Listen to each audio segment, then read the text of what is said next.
Well, St. Nicholas is the most popular Greek Orthodox saint. He is what the Roman Catholics have St. Peter as the founding father. Well, the Greeks have St. Nicholas. And there's more Greek Orthodox churches named after Nicholas than anyone else. He lived during Roman times, and there were 10 persecutions that were killing Christians. And he lived during the last one under Diocletian. And there was a movement sweeping through Christianity. Monasticism, pietism, and it was this idea that if you're really a Christian, you should give away all your money, like Jesus told the rich young ruler, one thing you lack, give away all your money to the poor, and then come and follow me. And so they would give away their money and then live the rest of their life in a cave as a hermit or join a monastery. It was sort of like their version of separation of church and state, right? I'm going to enjoy my own personal relationship with God and sort of neglect the well. So Nicholas becomes a Christian, decides he's going to give away all his money, but he wants to do it at nighttime. Now, he lives in Asia Minor. Today, that's Turkey, and a little town called Patara. And so he would go into town at nighttime and throw money in the window of poor people. And he did it anonymously because he wanted God to get the credit and not him. And supposedly the money would land in a shoe or a stocking that's drying by the fireplace. And one story became popular. A merchant in the town had gone bankrupt, and back then the creditors would not only come and take your house and land, they'd take your children. Sort of like sex trafficking, and his merchant had 3 beautiful daughters. He knew if they were taken, it would be a terrible life. And so he decides that this merchant father is going to marry his daughters off, and that way the creditors couldn't take him. Unfortunately, he did not have money for a dowry, which was needed in that area of the world for a legally recognized wedding. Well, Nicholas hears the problem late one night, throws money in the window, it provides the dowry, the oldest daughter gets married, it's a big buzz, talk of the town. Throws money in for the second daughter, throws it in for the third. By this time, the dad is expecting it, runs outside, catches him, and Nicholas makes him promise not to tell where the money came from. And so that's the origin of the tradition of secret gift giving on the anniversary of Nicholas's death, which was December 6th, 343 AD. And there's all kinds of church artwork through the centuries of Nicholas with 3 bags of gold or on his tippy toes. There's even ones with him holding 3 gold balls, and that's what caused him to become the patron saint of pawnbrokers. Believe it or not, pawnbrokers hang 3 gold balls outside of their shop to be symbolic of the 3 bags of gold that Nicholas threw in the window. A little bit of a stretch, but that's the history. All right, so I've traveled throughout Europe, and I especially love Europe at Christmas time.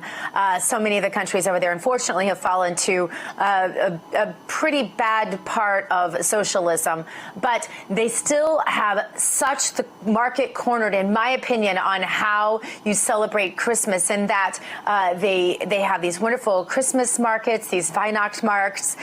They have these little, in almost all the small towns. But one of the things they do that I find very interesting is they believe that Kris Kringle, I believe they hang things in the windows. When you mentioned windows, this reminded me of that. They string little ornaments and little candies and things for Kris Kringle. So distinguish for us this Kris Kringle origin and how it's different from St. Nicholas.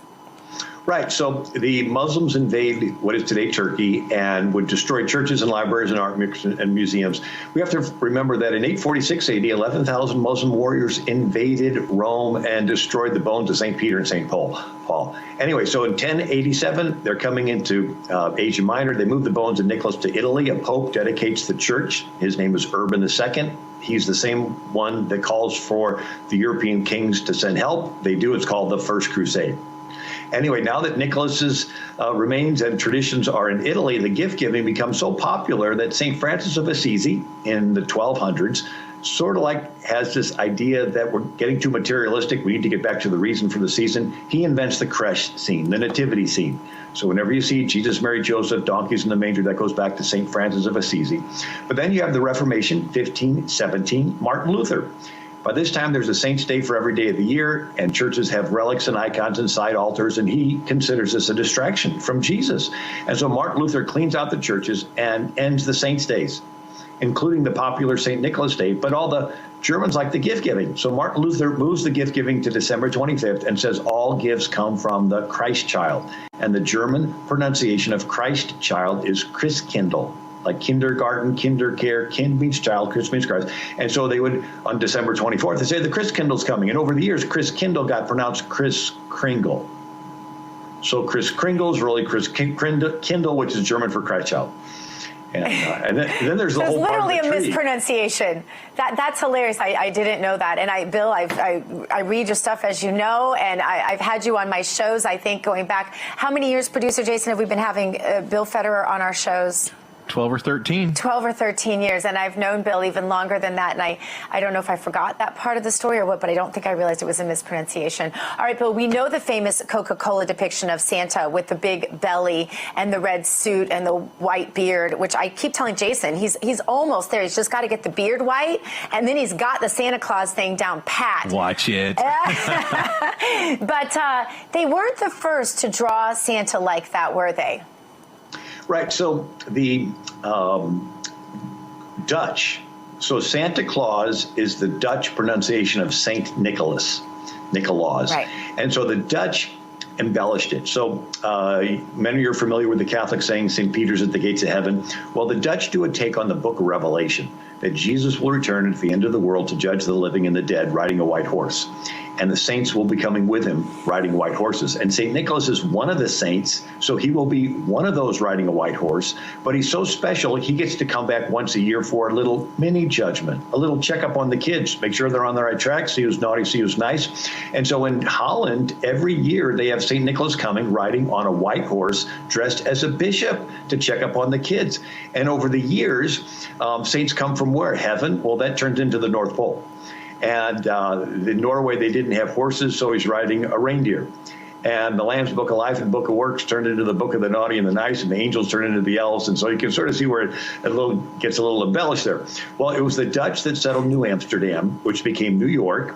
And in New York, you had the oldest church was the St. Nicholas Dutch Reformed Church.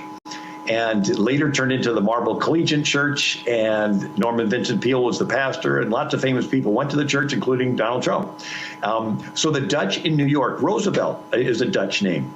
And so in New York, you had two people, Washington Irving. He's the one who gave us Rip Van Winkle, Legend of Sleepy Hollow.